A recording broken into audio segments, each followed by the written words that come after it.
Remember when NFTs were everywhere? It was the year 2021 and people were talking about NFTs like they were the future of pretty much everything. Crypto art was blowing up and celebrities were cashing in big. And those early NFT adopters, well, they were getting rich almost overnight. But now the sector seems completely dead. Volumes are low, prices have tanked, and the communities that once felt so alive are now complete ghost towns. So what happened? Are NFTs actually dead, or could they still make a comeback? Well, I was super curious to get to the bottom of this, so I investigated a ton, and in this video, I'm gonna share with you everything I found. But before we get into all the nitty-gritty details, you've got to admit, NFTs really do feel dead right now, especially if you were around in 2021. Now, the year 2021 was one of the wildest times I've ever experienced in crypto. NFTs were everywhere, from art galleries to the timelines of your favorite influencers. And for a moment, it really seemed like anyone could get rich off of NFTs. The craziness first started off with projects like CryptoPunks,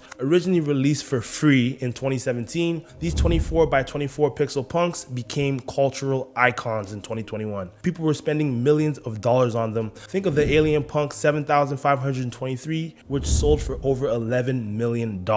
And then there was the Bored Ape Yacht Club. What started off as a small collection turned into a full-blown cultural phenomenon. Now, the Bored Apes were owned by celebrities like Lil Baby and Justin Bieber, and their owners treated like members of an exclusive club. They got airdrops like the Bored Ape Kennel Club. Later on, they got the Mutant Ape Yacht Club airdrop, plus they got the Ape Coin airdrop as well. Now, these drops went for tens of thousands of dollars, an insane amount of value for what was essentially a derivative of the original NFT collection. Now, the NFT craze reached a fever pitch with Beeple's everyday 5,000 NFT, which sold for a jaw-dropping $69 million.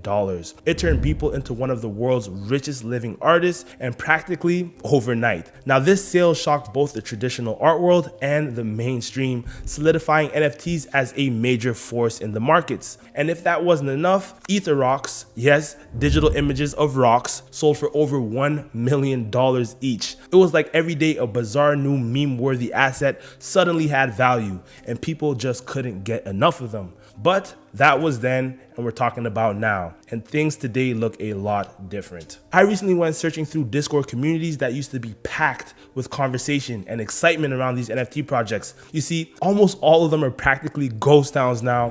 For instance, take a look at GoDA, which was Pharrell Williams' NFT project. There's only a few low value emoji posts per month there, and the market has lost so much momentum that even the die-hard collectors have gone completely silent. Just to give you an idea of how far things have fallen, the Bored Apes, which were once trading for over 120 Ethereum per ape, are now worth about 10 Ethereum each, and that's a devastating loss for anyone who bought the top or held through all of the hype. And it's not just prices that have plummeted, the community engagements has taken a huge hit as well. Beans, for example, which once had one of the most active NFT communities out there, now shows terrible metrics. The floor price is down over 95%, and they have close to zero engagement across all of their social channels. These communities that once felt unbreakable are barely hanging on.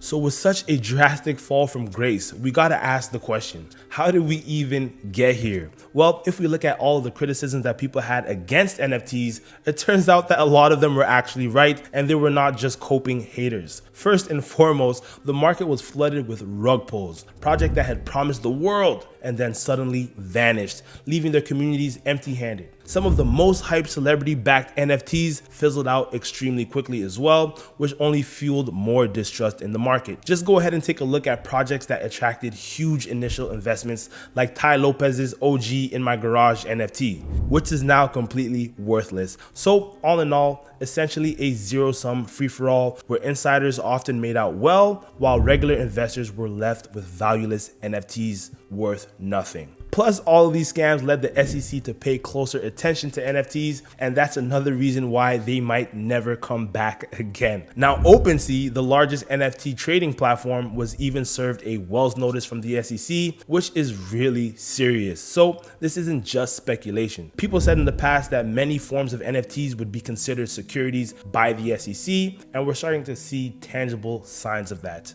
If this turns out to be true, this sector may be way more restricted than we ever thought before. But beyond that, there's also just way less incentives for users to trade NFTs these days. Blur's NFT marketplace used to drive massive trading volume, and it was one of the first ever gamified airdrops with a leaderboard, and everyone wanted the Blur token. But as soon as the airdrop farming ended, the volume on Blur's NFT marketplace completely dried up. Blur then went on to launch its own layer 2 called Blast, which might seem good for NFTs on the surface, but it may not also be. You see, all of these new layer 2s that did not exist in the last cycle actually go ahead and fragment all of the liquidity within the NFT ecosystem as a whole. That means that there's actually no central home for NFTs anymore, and attention is scattered all over the place. Then, of course, NFTs now have some serious competition thanks to meme coins. They're community focused, they're entertaining, just like NFTs,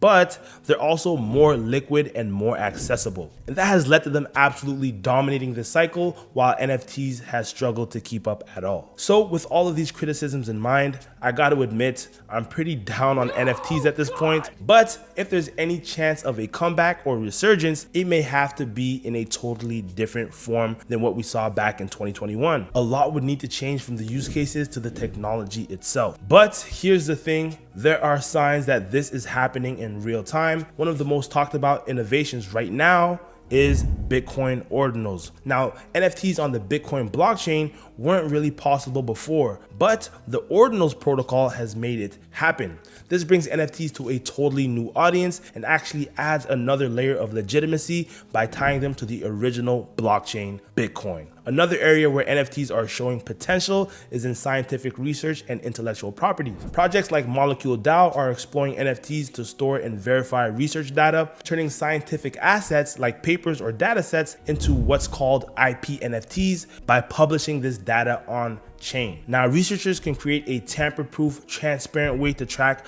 the origin and the changes to their work. NFTs are also being used to tokenize shares of real-world assets like real estate, luxury goods, or even artwork. According to the research, the tokenization of global assets could represent a $16 trillion opportunity by 2030. So if NFTs are able to capture some of that value, then that could be huge for the resurgence. NFTs could also be used to establish identity, handle ticketing for events, and even secure bookings. Now, imagine a world where your concert ticket or reservations are stored as NFTs, making them harder to counterfeit and easier to manage. There's potential there, even if it hasn't caught on fully yet. And even with the market downturn, a few projects have found ways to still thrive. For example, take the Pudgy Penguins. They've actually managed to stay relevant by partnering with Walmart to sell Pudgy Penguin plush dolls to mainstream consumers. Now, it's a smart move that's keeping them in the game, and the Pudgy Penguins crossover into the mainstream world